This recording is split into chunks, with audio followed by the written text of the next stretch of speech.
Mar del Plata, tierra costera. En el virreinato del Río de la Plata, durante la colonia, este era un lugar inhóspito, invadido por cazadores de lobos marinos y habitado por indígenas nómadas. Mar del Plata empieza a escribir su historia luego de la Revolución de Mayo de 1810, que da la libertad a la Argentina.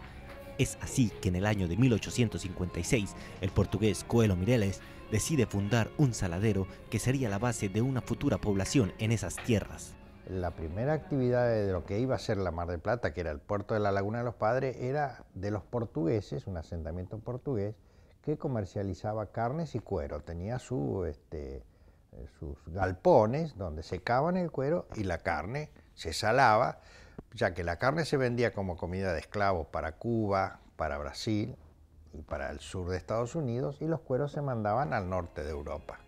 Después, Peralta Ramos, un inmigrante español, logra que el gobierno argentino apruebe la fundación del pueblo de Mar del Plata en el año de 1874. Peralta Ramos compra las tierras y construye la capilla de Santa Cecilia en honor a su difunta esposa.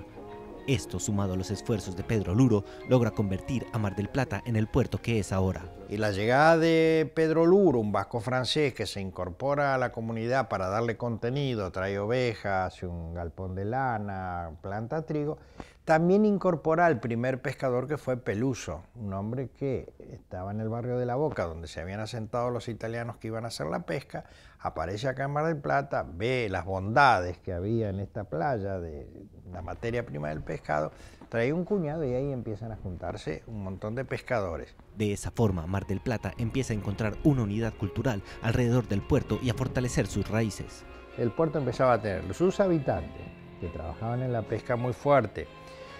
su artista, que era Cleto Chocchini, y un cura, el padre Duto, que tuvo una habilidad tremenda de hacer aquello que si se hubiera hecho en Latinoamérica hace muchos años hubiera sido distinto,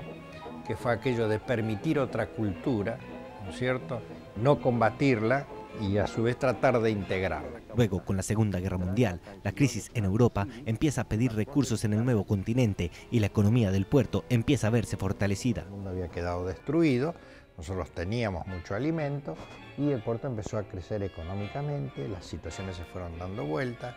y hoy, en realidad, este puerto abastece a toda una ciudad que del turismo solo no puede vivir. Esta es la historia que Héctor Beserini empieza a retratar en su obra. Es a través de El Museo del Hombre del Puerto, Cleto Chocchini, que inicia un retrato a la memoria de las familias del puerto de Mar del Plata y empieza a reconstruir sus raíces. Este es un museo que se